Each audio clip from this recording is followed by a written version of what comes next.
कृषि दर्शन कृषि दर्शन कृषि दर्शन कृषि दर्शन कृषि दर्शन कृषि दर्शन। कृषि दर्शन कार्यक्रम में सभी किसान भाई बहनों का स्वागत है। झुमकी बहन का जोहार और साथ ही साथ गंदरू भाई की तरफ से भी किसान भाइयों को नमस्कार। बिल्कुल देर न करते हुए चलिए आपको लिए चलते हैं हम कृषि समाचार की ओर। तो किसान भाइयों आइए देखते हैं कृषि समाचार। नमस्कार। मकर संक्रांति की ढेर सारी शुभकामनाओं सहित कृषि समाचार में आपका स्वागत है। आपके साथ मैं हूं पूजा। आइए देखते हैं आज कृषि समाचार में क्या है खास। राज्य में विभिन्न रबी फसलों सहित गर्मा धान की रोपा का लक्ष्य निर्धारित। आलू फसल को पाला से बचाने के लिए खेत में मेड़ पर आग जलाएं। एक मुलाकात सफल किसान के साथ।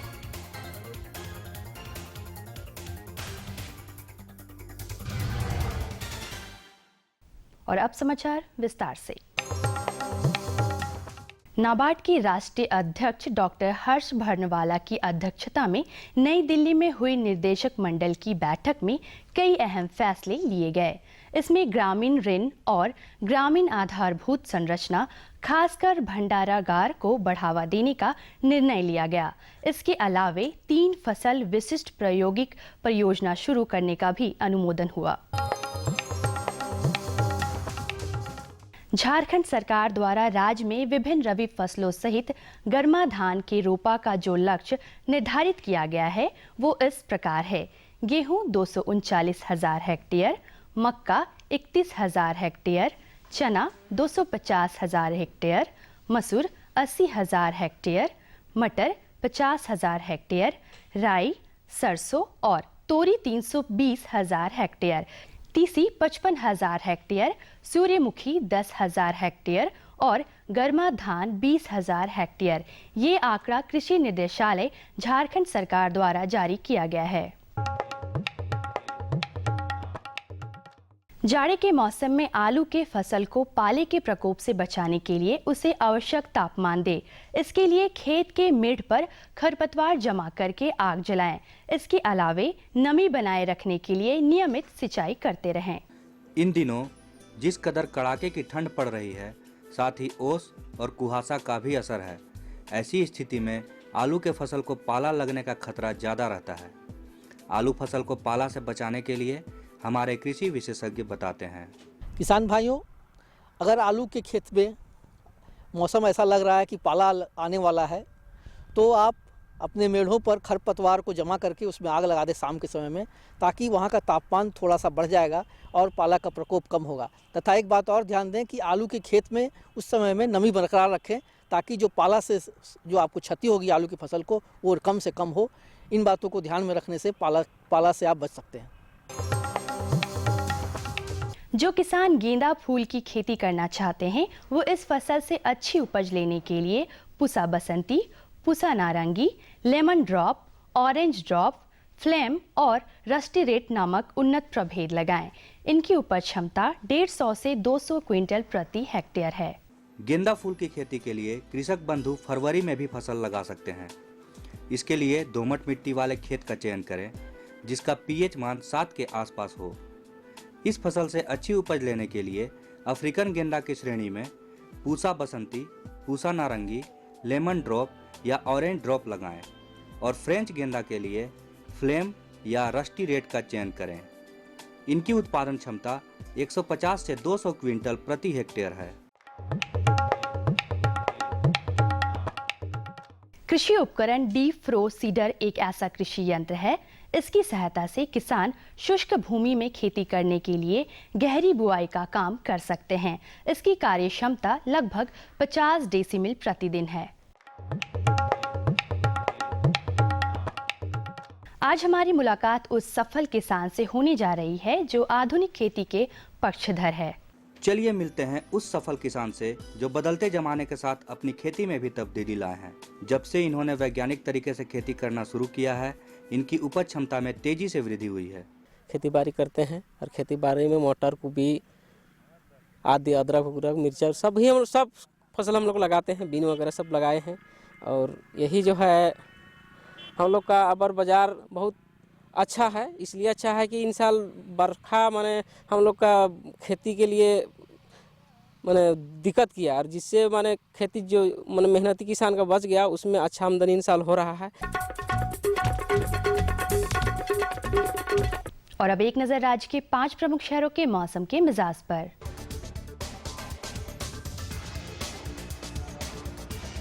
आज राज्य के 5 प्रमुख नगरों के अधिकतम और न्यूनतम तापमान कुछ इस प्रकार दर्ज किए गए। रांची का अधिकतम तापमान 22 डिग्री सेल्सियस और न्यूनतम 11 डिग्री सेल्सियस। जमशेदपुर का अधिकतम तापमान 26 डिग्री सेल्सियस और न्यूनतम 14 डिग्री सेल्सियस। मेदिनीनगर का अधिकतम तापमान 24 डिग्री सेल्सियस और न्यूनतम 9 डिग्री सेल्सियस। देवघर का अधिकतम तापमान 24 डिग्री सेल्सियस और न्यूनतम 13 डिग्री सेल्सियस। वहीं धनबाद का अधिकतम तापमान 24 डिग्री सेल्सियस और न्यूनतम 13 डिग्री सेल्सियस दर्ज किया गया।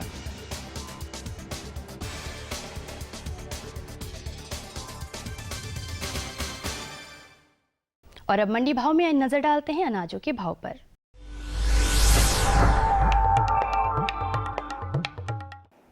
आज कृषि उत्पाद बाजार समिति पंडरा रांची में विभिन्न खाद्यान्नों के थोक भाव कुछ इस प्रकार दर्ज किए गए। चावल मोटा 2300 रुपए से 2500 रुपए, चावल मध्यम 2500 रुपए से 2800 रुपए, चावल उत्तम 3700 रुपए से 4350 रुपए, गेहूं 1800 रुपए से 2100 रुपए, चना 3800 रुपए से 4000 रुपए, दाल अरहर 5600 रुपए से 6800 रुपए, दाल मसूर 4700 रुपए से 5600 रुपए, दाल चना 4000 रुपए से 4200 रुपए, सरसों तेल 8800 रुपए से 9400 रुपए, चीनी 3200 रुपए से 3300 रुपए, आलू 850 रुपए से 1050 रुपए और प्याज 1000 रुपए से 1200 रुपए प्रति क्विंटल रहा। कृषि समाचार में आज इतना ही। अगले दिन अगले अंक में फिर होगी मुलाकात कुछ ताज़ा तरीन खबरों के साथ। तब तक के लिए दीजिए इजाजत। नमस्कार, जोहार। कृषि समाचार के अंतर्गत आपने ढेर सारी जानकारी ली, मंडी के भाव के बारे में, मौसम के मिजाज के बारे में और तरह तरह की खेती बाड़ी के बारे में। तो मौसम तो आप देख ही रहे हैं। गंगू भाई, क्या ख्याल है, एक छोटा सा विराम ले लें हम? बिल्कुल। तो किसान भाइयों, इस विराम के बाद हम पुनः लौटेंगे, तब तक आप बने रहिए हमारे साथ। जी हाँ। ये लो और बताओ। बस। अरे ये क्या भैया जी, बस इतनी सी रासायनिक खाद? किसानी छोड़ रहे हो क्या? किसानी नहीं, नादानी छोड़ रहे हैं। मिट्टी की जांच कराई है। अब तो लालाजी जितनी जरूरत है उतने ही उर्वरक खेत में डालेंगे। हाँ, किसान भाई आज ही अपने जिले की नजदीकी भूमि परीक्षण प्रयोगशाला में मिट्टी की जांच जरूर करवाएं और मिट्टी में पोषक तत्व, नमी व पौधे के विकास को देखते हुए केवल जरूरत के अनुसार ही पोषक तत्व डालें। और हाँ, मिट्टी में गंधक, जस्ता, बोरोन जैसे सूक्ष्म पोषक तत्वों का पता लगाना भी न भूलें। उर्वरक और जैविक खाद के सही उपयोग से भूमि का उपजाऊपन बनाए रखें, उत्पादकता बढ़ाएं, खर्चा घटाएं और बहुमूल्य विदेशी मुद्रा बचाने में भी सहयोग दें। और हाँ, धीमी गति से नाइट्रोजन उपलब्ध कराने वाले उर्वरकों जैसे नीम लेपित यूरिया को प्राथमिकता दें और यूरिया का पत्तों पर छिड़काव करें। अरे वाह, तू तो सचमुच समझदार हो गया रे। अधिक जानकारी के लिए संपर्क करें जिला कृषि अधिकारी या किसान कॉल सेंटर। क्या करूं? हाँ, मैं ऐसे ही करूंगा। हाँ, अच्छा, मैं जा रहा हूँ। अच्छा, जी जी जी। हाँ, जी जी जी। किससे बात कर रहे थे इतना हंस कर?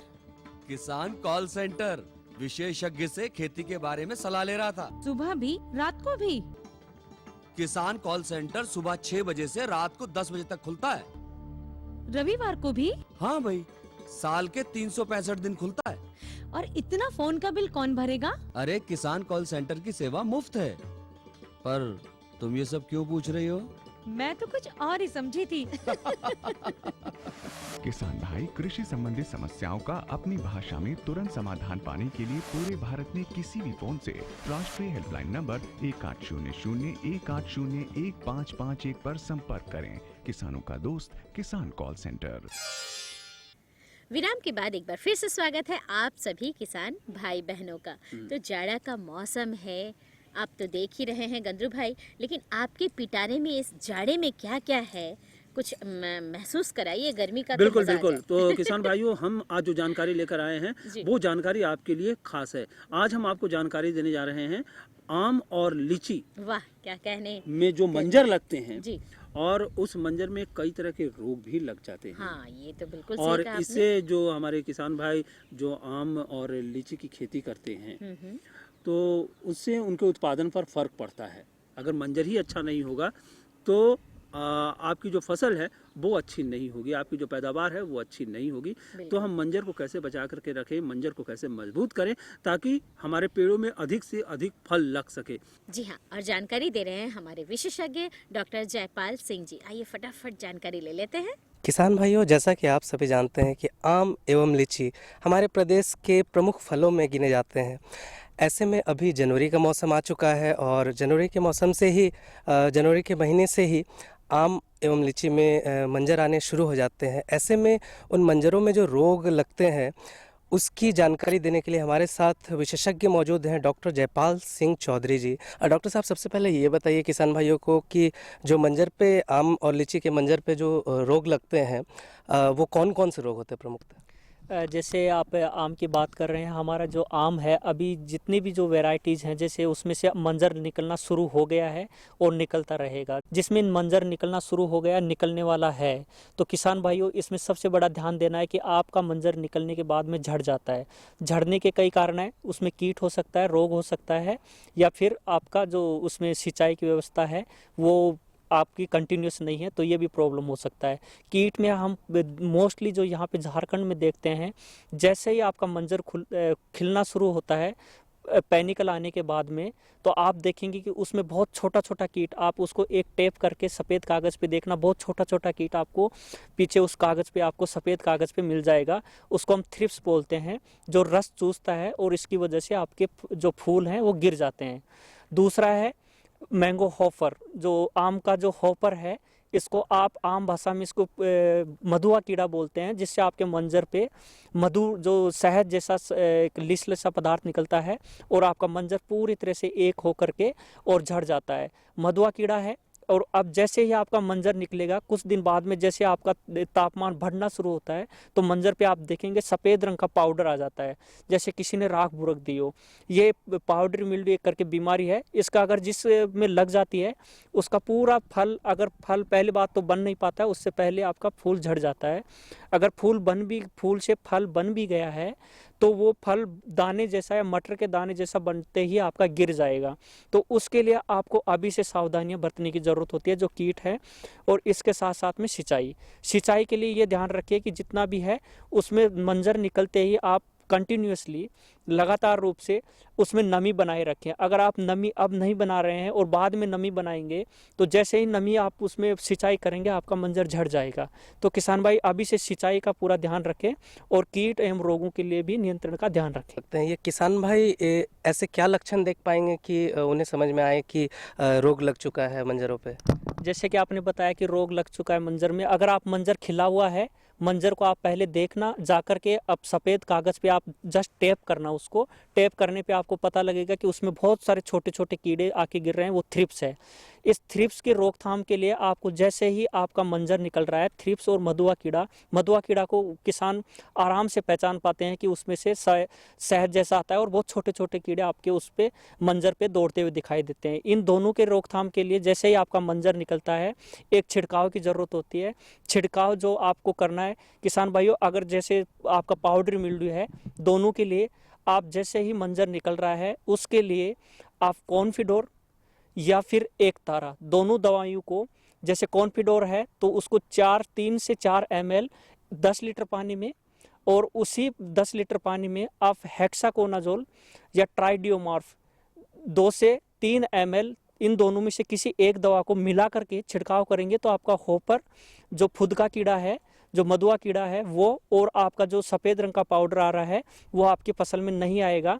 अगर आप टैप कर रहे हैं और उसमें मंजर खिलने से पहले आपको देख रहे हैं कि बहुत सारे छोटे छोटे कीट आ रहे हैं, थ्रिप्स है जो, उसकी रोकथाम के लिए एक तारा पाउडर है, वो बहुत ज़्यादा प्रभावी कारगर साबित हुआ है। उसका आपको छिड़काव करना है। अगर आप 1 ग्राम पाउडर को 3 से 4 लीटर पानी में, तो आप 10 लीटर पानी के लिए 2 से 3 ग्राम पाउडर को मिलाइए और उस पाउडर का करके आप मंजर खिलने से पहले आप इसका छिड़काव करें। किसान भाइयों, ध्यान देने की बात है, जैसे ही आपका मंजर निकल रहा है, फूल खिलने से पहले आपको एक स्प्रे करना है। जैसे ही फूल खिलता है आप उसमें कुछ स्प्रे मत कीजिए, क्योंकि उसमें परागकण की ज़रूरत होती है। तो जब मक्खियाँ आ रही हैं तो आप किसी भी चीज़ का छिड़काव नहीं करें। दोनों दवाइयों को मिला करके मंजर खिलने से पहले और जैसे ही आपका फल जम जाता है उस समय बाद में एक छिड़काव वापस एक रिपीट करिए, इससे आपके मंजर की रक्षा हो सकेगी। चाहेंगे कि आप लीची के विषय में भी, लीची के मंजरों में जो रोग लगते हैं और उनके लक्षण और उनके निदान के बारे में किसान भाइयों को बताएं। जैसे कि आपने पूछा है कि लीची का जो मंजर, लीची में जैसे मंजर आता है, मंजर आने से पहले हम देखते हैं कि जो पत्तियां हैं, आगे की पत्तियां हैं जहाँ से मंजर निकलता है, क्योंकि लीची में ये होता है कि जहाँ नया मंजर निकलता है उसी में जहाँ नई पत्तियां निकलती हैं उसी में मंजर लगता है, जबकि आम में 1 साल पुराना जहाँ पे मंजर निकला, जहाँ नई पत्तियां हैं उसमें लगता है। लेकिन जहाँ लीची के केस में होता है कि जहाँ नया मंजर निकला है उसी पे आपका नया मंजर निकलेगा पर नई पत्तियों पे। लेकिन आप देख रहे होंगे अभी कि आपकी पत्तियां पीछे की तरफ सिकुड़ी हुई होंगी और कुछ से रेशे जैसा लगा हुआ होगा, जैसे कि कोर्किनेस आ गया होगा। कोर्किनेस उस भाषा में हम उसको माइट बोलते हैं, जो आपको आंखों से नहीं दिखाई देती है। ये माइट जैसे ही निकलना शुरू हुई है तो किसान भाइयों को ये सलाह दी जाती है कि जहाँ से माइट निकलना शुरू हुई है उसको काट करके जला दें, क्योंकि जहाँ पे माइट लगी है वहाँ पे मंजर निकलने की बहुत कम संभावनाएं हैं। अगर मंजर निकल भी रहा है तो उसमें लीची लगने की संभावनाएं कम रहती हैं, तो उसको काट करके जला दें। और उससे को फैलने से रोकने के लिए, माइट को फैलने से रोकने के लिए आप ओमाइट 2 ml 1 लीटर पानी में मिला करके, या फिर वेटेबल सल्फर जो 80% वाला है उसको 2.5 ग्राम को 1 लीटर पानी में मिला करके छिड़काव करें, जिससे माइट आपके और नए जो मंजर निकल रहा है जहाँ से निकलना है उसमें नहीं फैले। ये सावधानी पहली बरतनी है। दूसरी है कि जैसे आपका मंजर निकलेगा, जो गंदी बग है, गंदी बग आमतौर पे कहीं कहीं, मोस्टली पूरे आपके झारखंड में नहीं है, लेकिन कहीं कहीं पे आप देखेंगे कि गंदी बग आती है और आपके वहाँ से रस चूस करके, जहाँ पेनिकल निकलता है उसमें से रस चूस लेती है। रस चूसने के बाद में पूरा पेनिकल आपका झड़ जाता है और डंठल बचता है। इस गंदी बग के छिड़काव के लिए आपको पहले मंजर जैसे ही निकल रहा है वहाँ पे आप एक छिड़काव करें। जैसे छिड़काव के लिए आप ध्यान दें कि यहाँ पे आप क्लोरपाइरिफॉस का स्प्रे कर सकते हैं। क्लोरपाइरिफॉस 2 ml को 1 लीटर पानी में मिला करके आप छिड़काव करिए, जिससे आने वाली फसल है वो बच जाएगी। क्योंकि इसमें ज़रूरत यह है कि इसमें पर परागण, जो परागण है वो मधुमक्खी के द्वारा होता है, और मधुमक्खी जितना भी लगती है वो खिलने से पहले आपको ध्यान देना है कि बहुत पहले इसका छिड़काव कर देना है। अगर आप बाद में छिड़काव करेंगे तो मधुमक्खियाँ भी आपकी मरेंगी, ये ध्यान रखना है। तो इसलिए मधुमक्खियों को बचाने के लिए पहले छिड़काव कीजिए, जो आपका बग, गंदी बग भी मर जाएगा और इस छिड़काव से आपका माइट भी कम होगा। तो किसान भाई उसमें ये ध्यान रख सकते हैं। आम एवं लीची के फलों के जो मंजर अभी लग रहे हैं, इसमें लगने वाले रोगों के लक्षण, उनके रोगों के प्रकार और उसके निदान के बारे में बहुत अच्छी जानकारियां दी। हम आशा करते हैं कि आप इन सभी जानकारियों से लाभान्वित होंगे। डॉक्टर साहब, आप हमारे कार्यक्रम में आए, आपका बहुत बहुत धन्यवाद। धन्यवाद।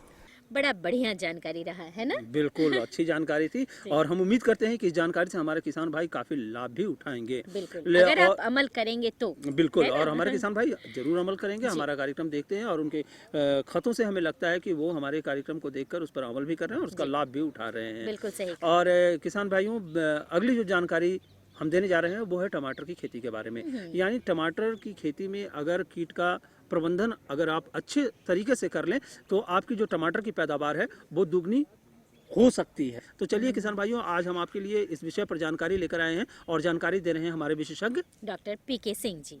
जाड़े के मौसम में टमाटर की फसल जो है वो बहुत ज़्यादा मात्रा में झारखंड में किसान भाई अपनाते हैं। ऐसे में ये बहुत ज़्यादा आवश्यक हो जाता है कि आप टमाटर की खेती पर विशेष ध्यान कैसे दे सकते हैं, उसके बारे में आपके पास पूरी जानकारी हो। तो ये जानकारी उपलब्ध कराने के लिए आज हमारे साथ हैं डॉक्टर पीके सिंह, जो कि बिरसा कृषि विश्वविद्यालय में कीट प्रबंधन विभाग के मुख्य वैज्ञानिक हैं।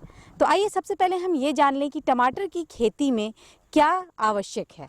देखिए, सर्वप्रथम में जो है कि कोई भी सब्जी हो, टमाटर हो, इसमें किसान भाई जो हैं काफ़ी मेहनत करते हैं, अच्छा बीज डालते हैं, अच्छा खाद डालते हैं और सारी व्यवस्था करते हैं, काफ़ी पैसे भी लगाते हैं।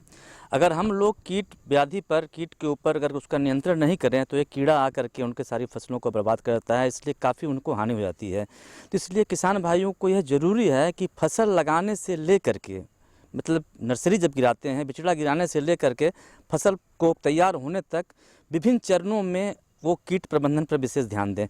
और इससे क्या होगा कि आप फसल से कीट का बचाव भी होगा और किसान को लाभ भी होगा और अच्छी फसलें मिलेगी। और जहाँ तक ये बात है कि सब्जियां ऐसी हैं, अगर उसमें एक कीड़ा थोड़ा सा भी छेद बना देता है या काला धब्बा कर देता है तो उससे उसका बाज़ार भाव बहुत ही कम हो जाता है। तो ऐसी परिस्थितियों में किसान भाइयों को ये ज़रूरी है कि समुचित ढंग से कीट प्रबंधन करें तो काफ़ी लाभ होगा। तो ऐसे में खास करके जब हमारे वैज्ञानिक आपको यह कह रहे हैं कि चरणबद्ध तरीके से उसमें कीट प्रबंधन करने की आवश्यकता होती है, तो कैसे हम करेंगे, किन चरणों में कौन से कीट प्रबंधन हो सकते हैं, आइए इस बारे में जान लें। तो सर प्रथम तो मैं ये बताऊंगा, जब बीज गिराते हैं, क्योंकि टमाटर का बीज गिराते हैं, जब पौधा तैयार होता है तो उसको वो खेतों में लगाते हैं, तो यह बहुत ज़रूरी है कि एक कोई प्रमाणिक जगह से, अच्छे जगह से वो बीज खरीदें और स्वस्थ बीज होना चाहिए, क्योंकि बहुत सारी जो बीमारियां हैं बीज जनित होती है। तो उसलिए है कि अपने एक प्रमाणित जगह से बीज खरीदें। और जहाँ तक बीज खरीदने के बाद किसान भाई जब बिचड़ा गिराते हैं, जहाँ जो नर्सरी तैयार करते हैं, तो उस बीज को एक दवा होती है ट्रोकोडर्मा विरिडी, जो कि फफूंदी नाशक है, ये है जैविक फफूंदी नाशक है और ये बहुत सारी बीमारियों को रोक देती है। तो उसके 4 ग्राम मात्रा को 1 किलो बीज में मिला लें, मिलाने के अनुसार बीज गिराएं। अच्छा, बीज गिराते समय यह ध्यान रखें कि भूमि जनित रोग से बचने के लिए जो क्यारियाँ जो बनाती हैं, थोड़ा उसे ऊंचा बनाएं। ऊंचा बनाने से ये होगा कि उसमें बहुत सारी बीमारियां नहीं लगेगी और उससे बच जाएगा। और तीसरा मुख्य बात है कि बहुत सारे जो कीड़े होते हैं, खास करके मक्खियां जो होती है, वो नर्सरी में ही पौधों पर आ जाती है और उसी में अंडे दे देती है, उसी से फिर वो मुख्य फसल में भी चला जाता है। तो किसान भाई चूँकि नर्सरी गिराते हैं छोटी जगह में, तो वहाँ एक नायलॉन की जाली ऊपर से लगा दें ताकि बाहर से कोई कीड़े वहाँ आकर के ना हो। तो इस तरह से अगर हम करते हैं तो नर्सरी में ही बहुत सारे कीटों का बचाव हो जाएगा, क्योंकि नर्सरी में ही कीड़ा आ जाता है, वहीं बढ़ता है और वह मुख्य फसल में चला जाता है। तो इस तरह से फिर काफ़ी बचाव होगा। मुख्य फसल में जब टमाटर हो जाता है उस वक्त कौन कौन से कीट लग सकते हैं, आइए ये भी जान लें। देखिए, जब हम नर्सरी से ले जाएंगे मुख्य फसल में टमाटर को लगाने के लिए, तो लगाते समय में हमें 3-4 बात ध्यान रखें। बहुत छोटा सा कारक है, उस पर अगर हम ध्यान रखें, अगर हम 14 लाइन टमाटर के लगाएं और 1 लाइन हम गेंदा का फूल लगा दें, तो इससे भी बहुत सारे कीट से प्रकोप से बचाव हो जाता है। तो पहले जो हम खेत में लगाएंगे तो एक ध्यान रखेंगे, 14 लाइन टमाटर लगाएं, 1 लाइन गेंदा का फूल। और जहाँ तक भूमि में लगने वाले कीड़े हैं, उनसे बचाव के लिए हम किसान भाई को यह कहना चाहेंगे, जो नीम की खल्ली हो, करंज की खल्ली हो, उसका प्रयोग करें।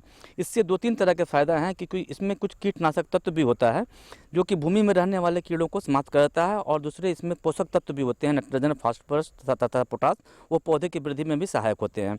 तो उसका प्रयोग करें। अगर जिन किसान भाइयों के पास वो नहीं है और भूमि में जो कीड़े लग रहे हैं, तो वो मिथाइल पाराथियन जो धूल होता है, उसके 25 किलोग्राम प्रति हेक्टेयर के हिसाब से उसका भी उपयोग कर सकते हैं।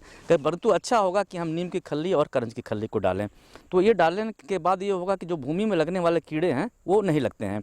और ख़ास करके अभी के समय में टमाटर में जो कीड़े लग रहे हैं, क्योंकि मौसम बहुत जगह कोहरा हो रहा है, ठंडा पड़ रहा है, तो इसमें जो फल चूसने वाला कीड़ा है, एक माहू कीड़ा होता है, वो उसका प्रकोप होता है। वो जो मुलायम पत्तियों से रस चूस लेता है। रस चूसने के बाद पत्ते कमज़ोर हो जाते हैं तथा उनकी बढ़वार रुक जाती है और वो उससे फसल को काफ़ी नुकसान होता है।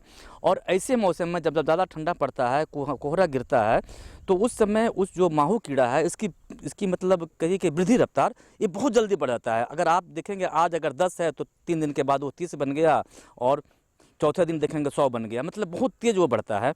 तो उस कीड़ों से बचाव के लिए मैं किसान भाइयों को कहना चाहूँगा कि एक दवा आती है मिथाइल डेमाटोन, जिसकी 1 ml मात्रा को 1 लीटर पानी में मिला करके उसका छिड़काव करें। इससे रस चूसने वाले कीड़े जो हैं माहू का नियंत्रण हो जाता है।